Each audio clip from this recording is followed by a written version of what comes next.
There's something I never said to my brother, not when it mattered, not when there was still time, and now, after all these years, I'm no longer sure if the silence protected him, or quietly took something away from both of us. I was sitting on the porch last Sunday, the screen door creaking behind me the way it always used to, that long, familiar sound stretching into the evening air, and for a moment, I wasn't here anymore.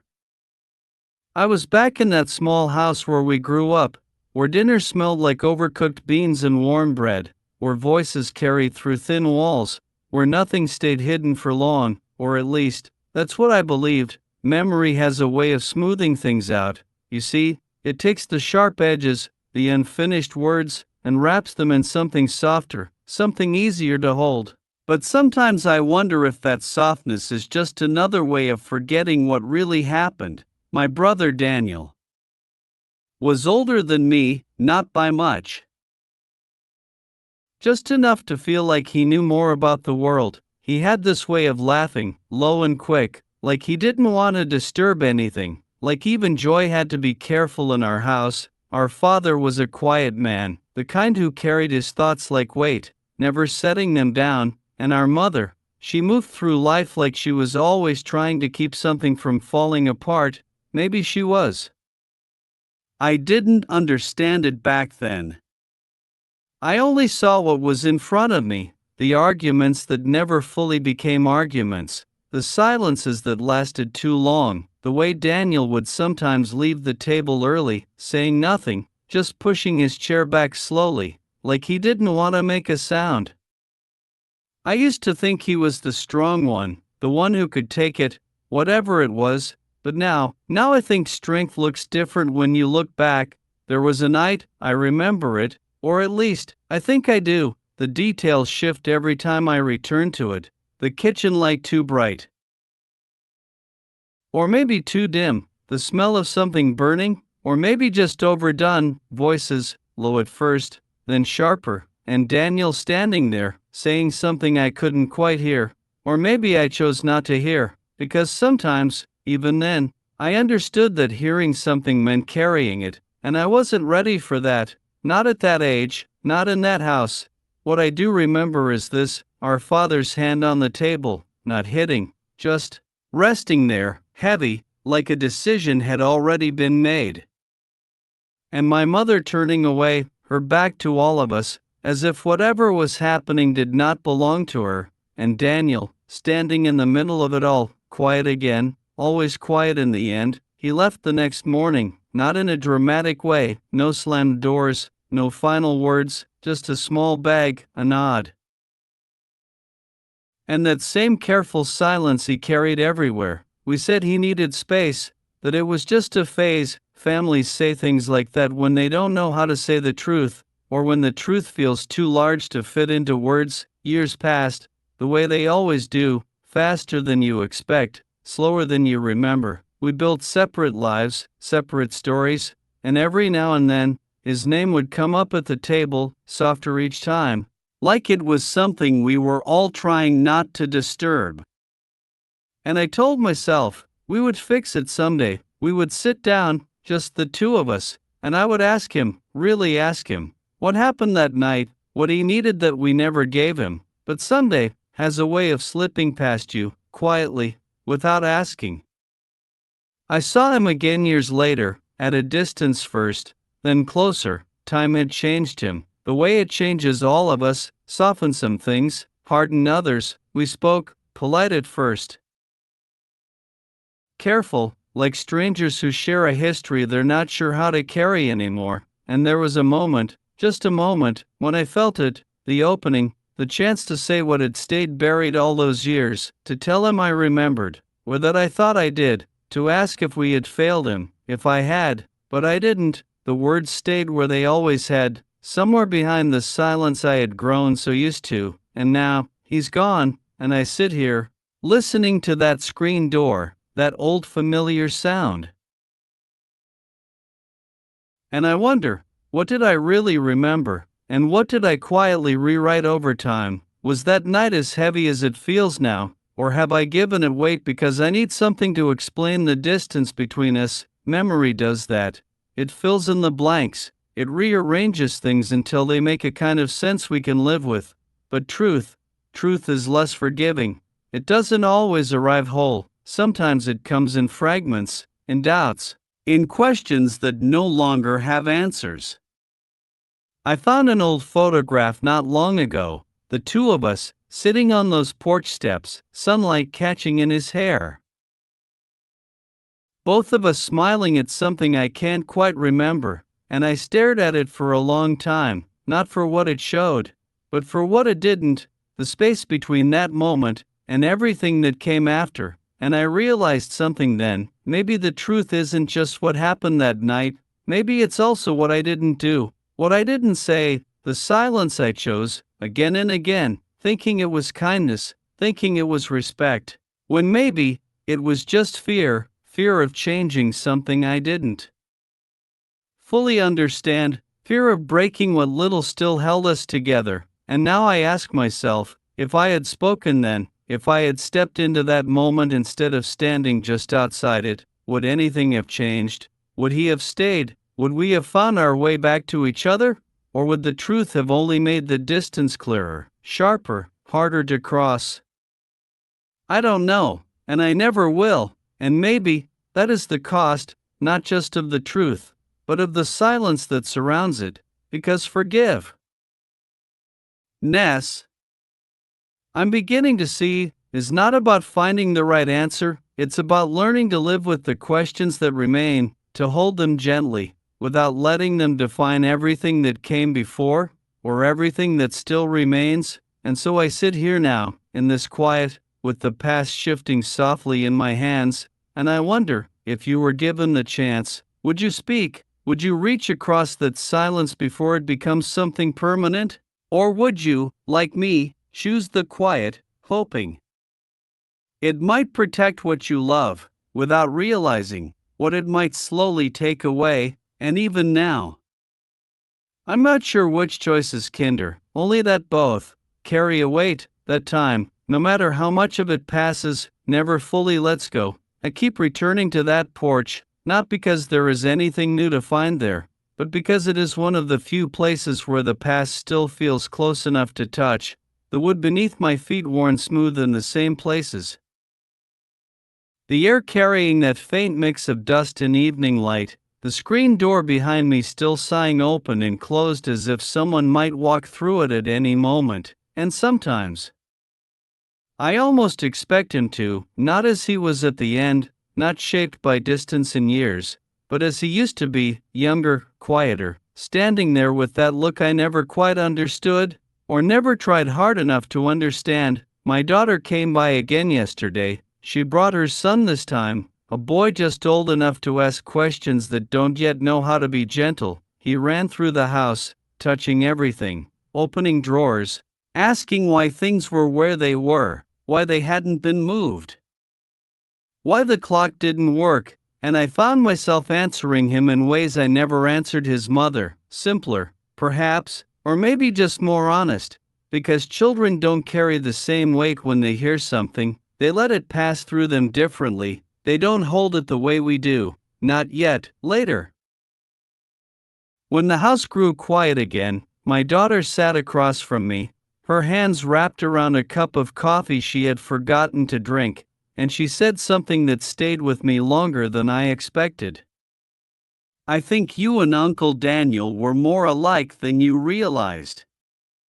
She said it gently, not as an observation, but as something she had been turning over in her mind, and I felt that familiar shift again, that quiet movement of memory adjusting itself, making room for something new, or perhaps something that had always been there, just unseen. He left, I said, almost without thinking, as if that explained everything, as if leaving was a kind of answer, but she shook her head, slowly. No, you stayed.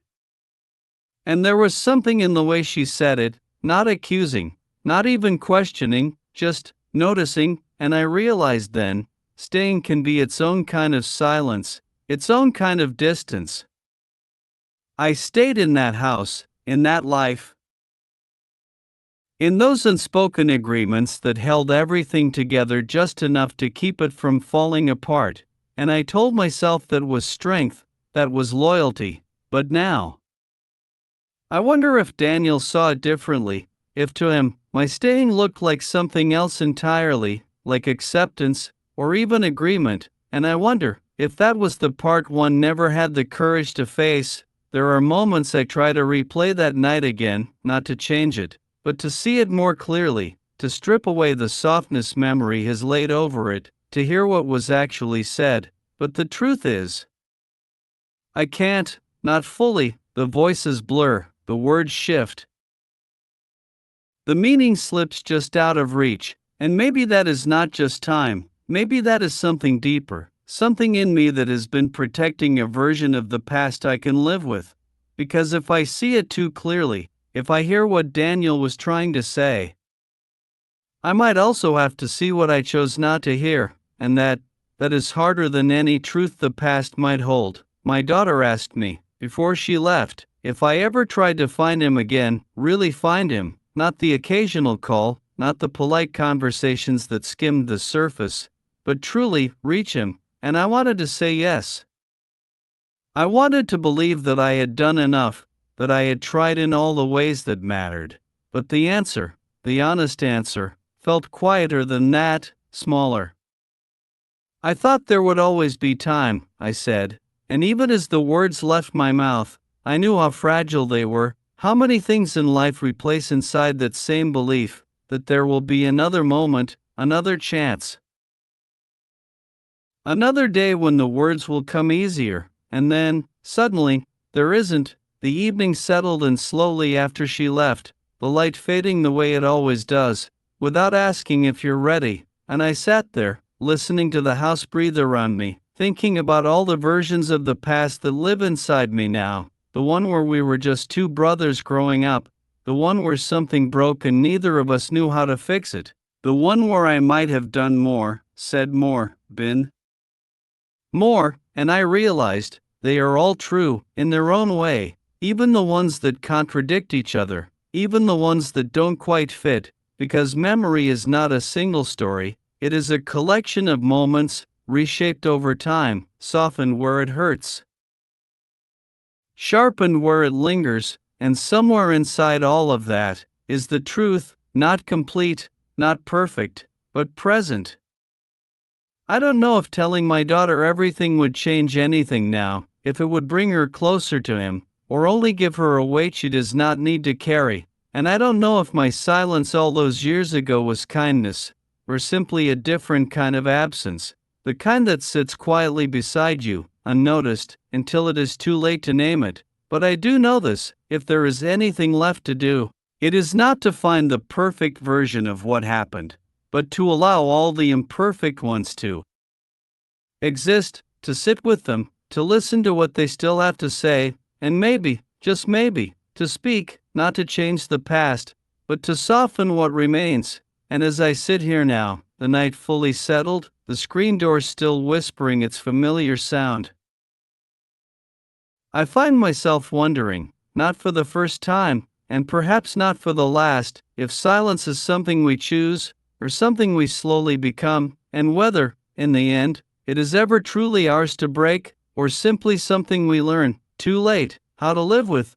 There is a kind of quiet that comes after you begin to question your own memories, not the peaceful kind, not the kind that lets you rest, but something softer and more uncertain, like standing in a room you have known your whole life and suddenly noticing the walls are not where you thought they were. I felt it again this morning, standing in the hallway, my hand resting against the frame where we used to mark our heights as boys, faint lines still there, pencil barely visible now. Daniel's always just a little higher than mine, and I caught myself wondering, did we laugh when we stood there? Did he tease me the way older brothers do? Or is that something I added later? Something that made the memory easier to hold. It's a strange thing, realizing how much of your past might be shaped not just by what happened, but by what you needed to believe happened.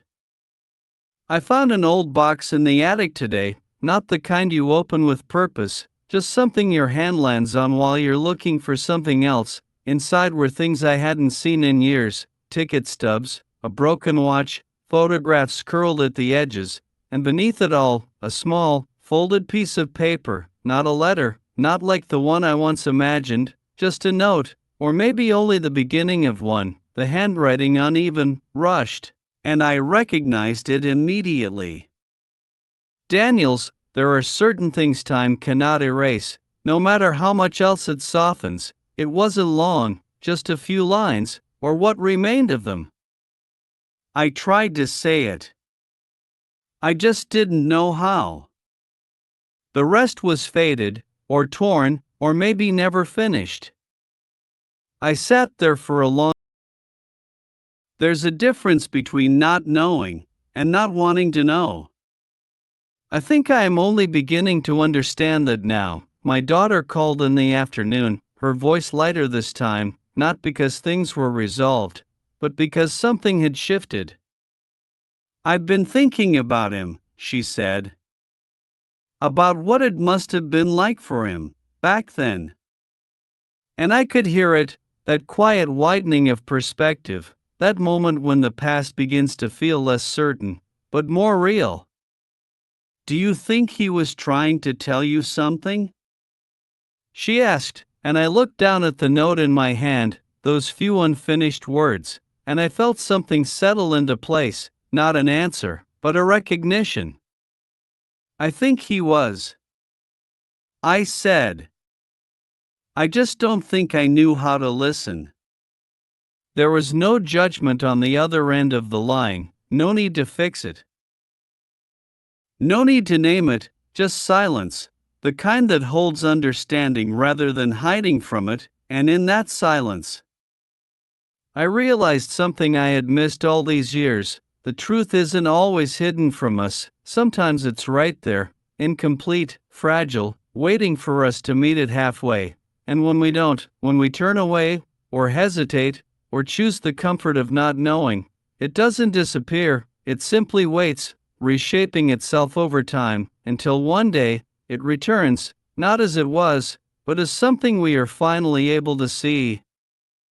I don't know what I will do with this note, whether I will show it to my daughter, whether I will let it remain mine, a small piece of something unfinished between two brothers who never quite found the words, and I don't know if it changes anything in the end, because Daniel is still gone, the years are still gone, the moment we lost is still out of reach, but something feels different now, not lighter, not easier, but clearer. As if the story I have been telling myself all this time is open just enough to let something more honest in, something less certain, but more true, and I find myself wondering, not whether I should have spoken that night, or whether he should have stayed, but whether we were both standing there, in that same small kitchen, carrying something too large for either of us to hold alone, and whether silence, in that moment, was not a choice, but a kind of shared helplessness we did not yet have the courage to name.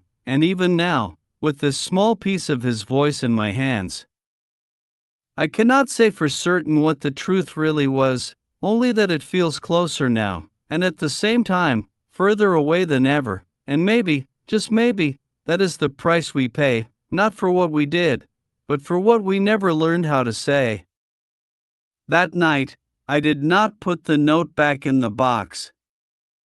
I kept it with me, folded carefully into my shirt pocket, as if it might speak again if I held it close enough, and I sat there in the quiet, long after the house had gone still, listening to the faint hum of things that never quite disappear, the refrigerator cycling on and off, the distant sound of a car passing somewhere far beyond this street, the soft creak of the floor as it settled into itself, and for the first time in many years, I let the memory come without trying to shape it, without asking it to make sense. I let it be uneven, unfinished, like the note, like the words Daniel never found, and something shifted, not all at once, not in a way I could point to, but slowly, like a door opening just enough to let in a little more light. I saw that night again, not clearer, but wider, less like a single moment and more like something we were all moving through without understanding. My father at the table, carrying something he did not know how to set down. My mother turned away, not because she didn't care, but because she cared in a way that made looking too painful. And Daniel, standing there, not distant, not closed, but reaching, in the only way he knew how, and me, standing just outside of it all, watching, waiting. Thinking there would be time to step in later, time to ask, to listen, to understand, but time,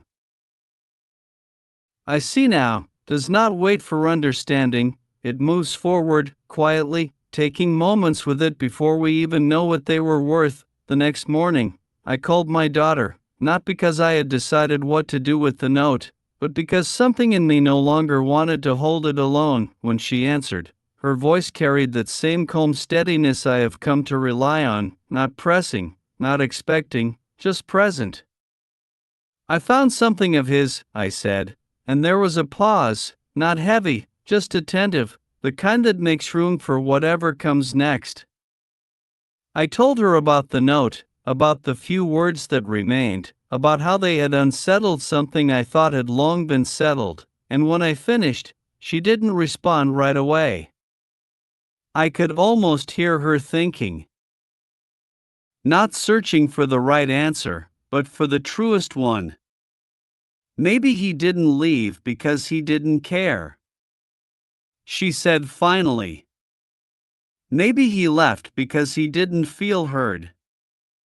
Her words didn't feel like a conclusion, they felt like an opening, and I realized then, this is how understanding changes over time, not by replacing what we once believed, but by sitting beside it, gently asking it to make room for something more.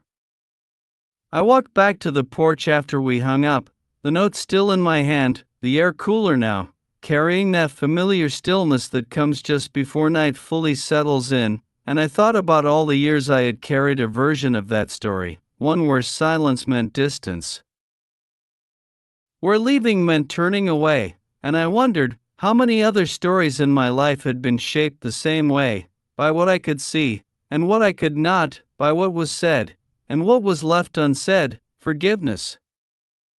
I used to think it was about reaching a point where nothing hurt anymore, where everything made sense, where the past could finally be placed somewhere safe and left there, but now, it feels different, less like an ending, more like a quiet agreement, to stop asking the past to be something it was never meant to be, to allow it to remain incomplete, and still, to let it rest.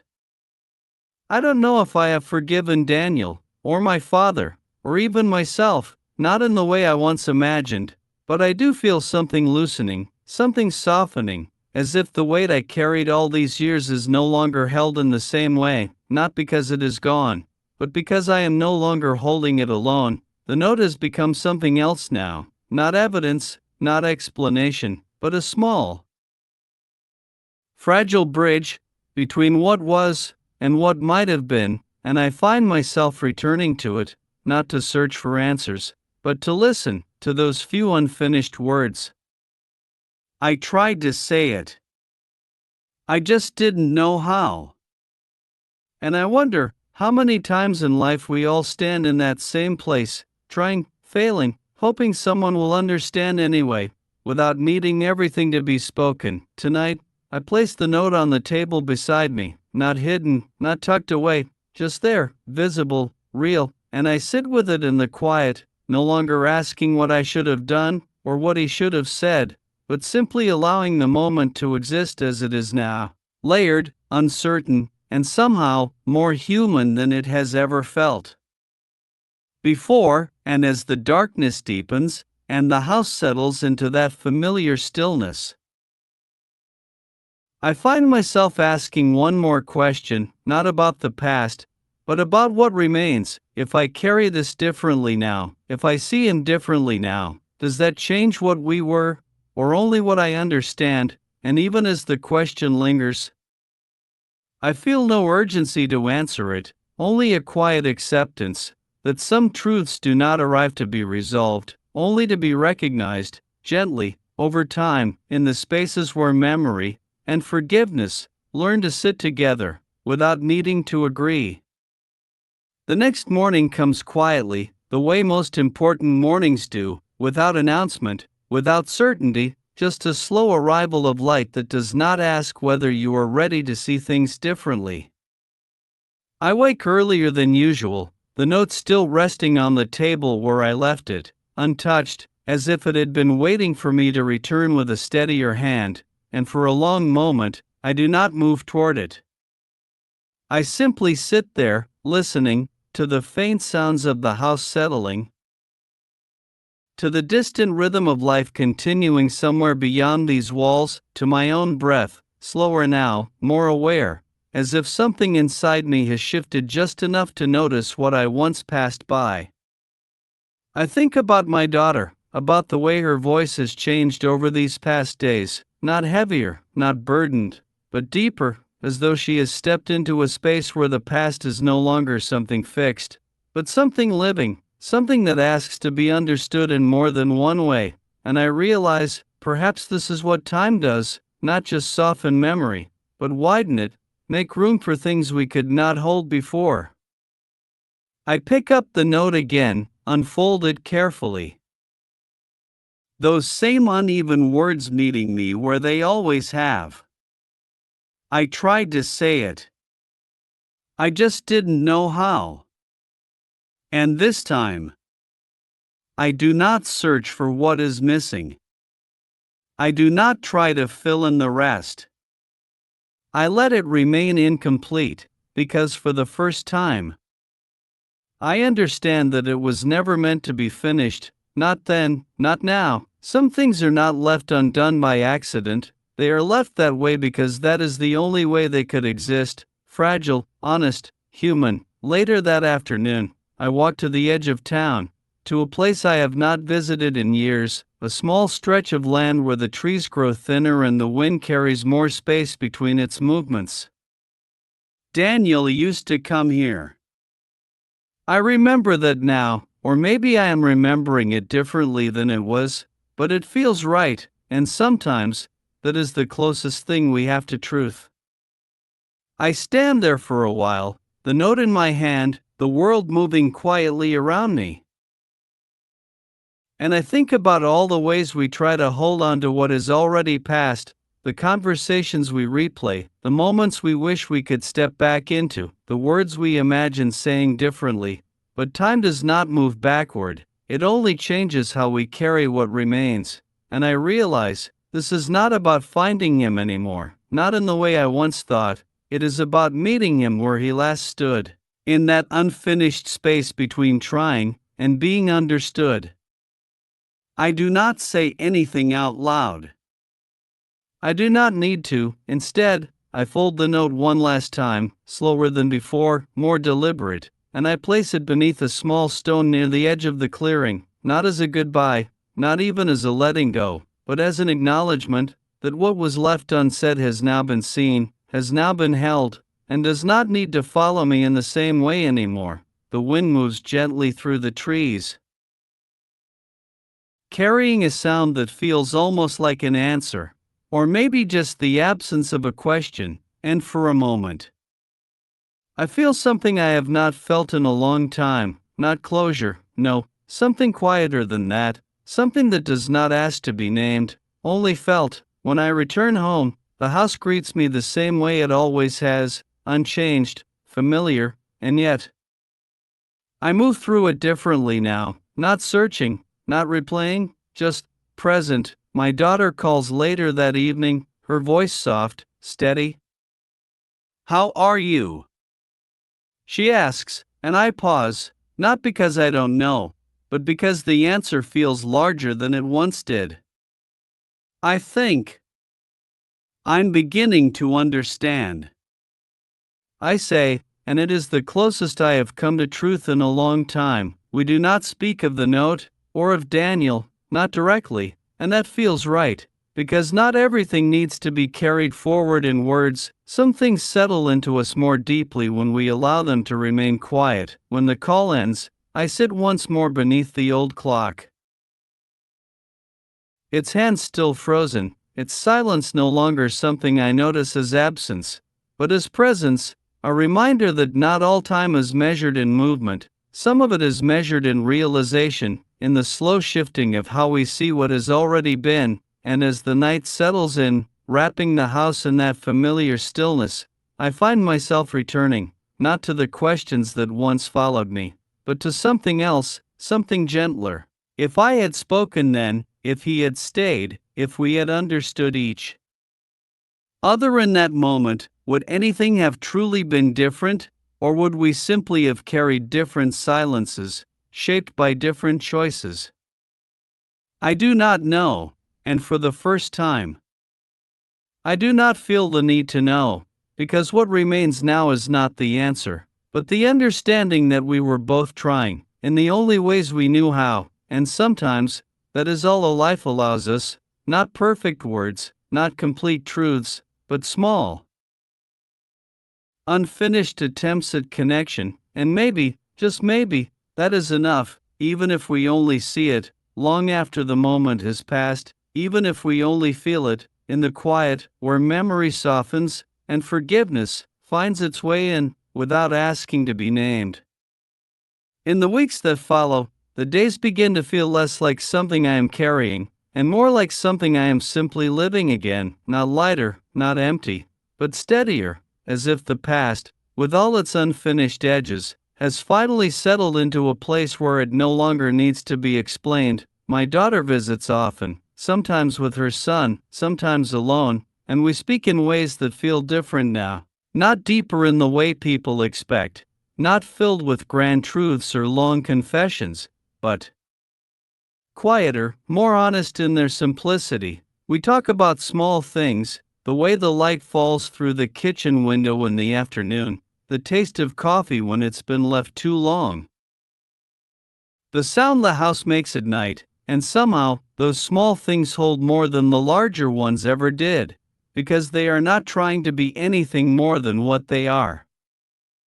I notice that she listens differently now, not searching for answers, not trying to piece together something complete, but allowing the fragments to exist as they are, and I realize, perhaps this is what I never learned to do with Daniel, not then, maybe not even until now, to listen without needing to resolve, to be present without needing to understand everything all at once. One evening, as we sit together in that familiar quiet, she asks me something I have not yet asked myself.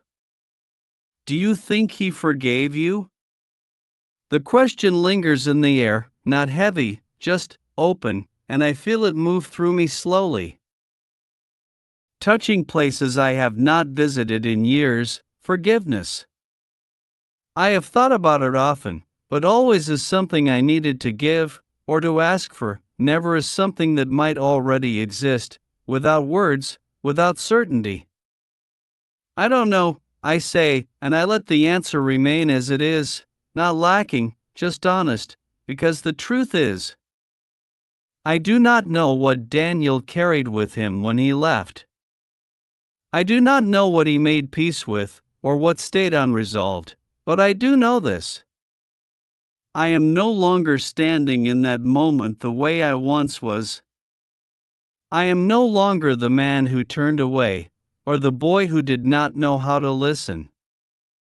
I am someone else now, someone shaped by time, by distance, by the quiet return of things I once thought were gone, and maybe, forgiveness is not about going back, not about fixing what cannot be fixed, but about allowing who we are now to meet who we were, without judgment, without needing to change the ending. My grandson runs through the house again, his laughter filling the spaces that once held only silence, and I watch him as he moves from room to room, unburdened, curious, alive in a way that does not yet carry the weight of memory, and I wonder, what will he remember of this place, what stories will he build from the fragments he gathers, and how will time reshape them, soften them, change them in ways he cannot yet imagine, because that is what we do, all of us. We take what we are given, what we understand, what we miss, and we carry it forward, not as it was, but as we are able to hold it. The past does not remain still, It moves with us, shifts with us, becomes something new each time we return to it, and maybe that is not a flaw, maybe that is the only way we survive it. The night settles in again, the house growing quiet, the old clock still resting in its silence, no longer measuring time but simply marking its presence, and I sit there. Not waiting, not searching, just being, and I think about Daniel, not as the brother who left, not as the voice that was never fully heard, but as someone who stood in a moment of his own, trying, in his own way, to reach across something neither of us understood, and I feel no urgency to define it, no need to name what was lost or what could have been, only a quiet recognition that what we shared, even in its incompleteness, was real, and that it has not disappeared, it has simply changed. Become something that lives differently now, in memory, in reflection, in the way I choose to see it, and as I sit there in that stillness, I realize there is nothing left to resolve, nothing left to uncover, only this quiet place where the past and present meet, not perfectly, not clearly, but gently, and I understand now, not everything we carry is meant to be set down, some things are meant to stay with us, not as burdens, but as reminders of who we were, of what we tried to say, and of the spaces in between, where love existed, even when we did not know how to recognize it, and maybe, just maybe, that is enough, not because it answers the question, but because it allows it to rest, here, in the quiet, where memory no longer asks to be certain, and truth no longer needs to stand alone, but can simply be held softly in the life that continues, long after the moment has passed. And so, if this is where the story rests, it does not end with answers, it ends with a kind of quiet that feels earned, the kind that does not rush to fill itself, does not demand meaning, does not insist on certainty, just a gentle space where everything that was, and everything that was never said, can finally sit together without asking to be resolved. I still return to that porch some evenings, the air softer now, the light stretching longer before it fades, and I listen, not for footsteps, not for voices, but for that subtle shift inside me that tells me something has changed, not the past, no, that remains as it always was, incomplete, uneven, shaped by choices and silences and the passing of time, but the way I hold it, that is where the change lives. I no longer reach for the perfect version of what happened. I no longer try to decide who was right, who was wrong, what should have been said. Instead, I let it be what it is, a life, with all its missed moments, its quiet attempts, its unfinished words, and I think, maybe that is what we all leave behind in the end, not a clear story, not a final truth, but fragments, pieces of ourselves carried in the memories of others, reshaped over time, softened where it hurts, deepened where it matters. My daughter understands this now, in her own way. I see it in how she speaks, in how she listens, in the way she no longer rushes to fill the silence, and my grandson, he runs through this same house with laughter that does not yet carry weight. But one day, it will, in ways he cannot imagine, and when it does, I wonder what he will choose, what he will hold, what he will let remain unspoken, because that is the question that stays with us, not once, but again and again, across time, across generations, in quiet moments just like this. Was it better to know, or kinder to leave it untouched? Was truth the thing that brings us closer, or the thing that gently changes the distance between us? I do not have that answer, not even now, not after everything, but I have come to understand something else, something perhaps more important, that love, real love, is not found in having all the answers. It is found in how we carry what we never fully understand, how we forgive without certainty, how we remember without needing everything to be clear, and how we choose, again and again, to hold on, even when the story remains unfinished. And if you are still here, listening, sitting in your own quiet moment, with your own memories, your own unanswered questions, then maybe this story was never just mine. Maybe it belongs to you too, in the spaces where something was left unsaid, in the moments you still revisit, in the choices you are still learning how to live with. And so before this quiet fades, before the night carries these words away, I will leave you with this: if there is someone in your life, someone whose silence you never fully understood, or whose words you never quite heard, perhaps there is still time, not to fix the past, but to soften what remains, to listen differently, to speak, even if the words are imperfect, because sometimes it is not the truth itself that matters most, but the willingness to reach for it, gently, before it becomes something we can only wonder about. And if this story stayed with you, if it stirred something you have been carrying quietly, then stay with me. There are more stories like this, stories that do not promise answers, only reflection, only connection, only that quiet understanding that we are not alone in what we feel. And maybe, in the next story, you will find a piece of your own, waiting to be heard. So, if you feel it, not as a decision, but as something softer, something that simply feels right, then come back, listen again, and let's sit together, in that quiet, just a little while longer, where every story, no matter how unfinished, still has a place to belong.